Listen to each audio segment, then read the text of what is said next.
le temps de l'action. Le chef de l'ONU l'a répété dès l'ouverture de la conférence. Pour que l'espoir de limiter le réchauffement à 1,5 degré ne s'envole pas, il faut à présent réduire les émissions de CO2 de 7,6% par an chaque année dès l'an prochain et jusqu'à 2030. Il y a donc urgence à passer des paroles aux actes. Pour ce faire, l'un des enjeux essentiels de cette édition est d'inciter les États signataires de l'accord de Paris à rehausser leurs engagements de réduction de leurs émissions de gaz à effet de serre en préparation de la grande COP de 2020. Cette COP, elle est particulière. Ce n'est pas un grand rendez-vous comme la COP 21 ou la COP 26. Dans les COP, il y a maintenant un cycle de 5 ans. Tous les 5 ans, c'est une grande COP. La prochaine, ce sera à Glasgow, en Écosse, en 2020. Mais la COP qui précède cette grande COP est très importante aussi, puisqu'elle donne le ton pour toute l'année 2020, qui est une année centrale, puisque c'est en 2020 que les États doivent revoir leurs objectifs pour le climat. Si le climat sera bien sûr au cœur des négociations et des initiatives présentées à Madrid, l'océan et la biodiversité figureront parmi les grandes thématiques abordées, alors qu'un nouveau rapport de l'Union internationale pour la conservation de la nature estime que le taux global d'oxygène ne cesse de diminuer dans le milieu marin, mettant en péril certaines espèces de poissons. La COP de Madrid, sous présidence chilienne, est donc une COP bleue. Cette année, la présidence de la COP est assurée par le Chili, qui est un pays avec très importantes côtes sur l'océan Pacifique.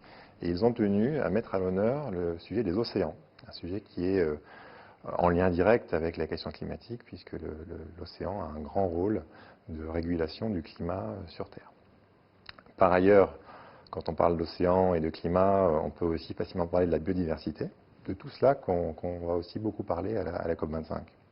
Autre décision parmi les plus attendues, celle qui concerne les règles d'application de l'article 6 de l'accord de Paris qui fixe les règles de rachat de réduction d'émissions de CO2 d'un pays à l'autre.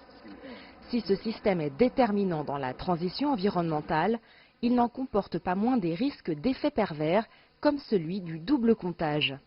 On ne sait pas quel est le résultat encore, naturellement.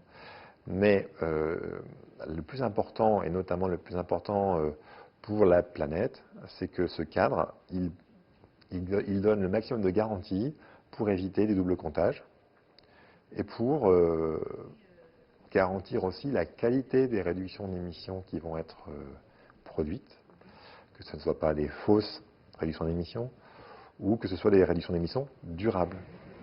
La France est mobilisée pour la COP25 avec une délégation française dirigée par le Premier ministre pour le segment des chefs d'État et de gouvernement, puis la ministre de la Transition écologique et solidaire pour le segment ministériel.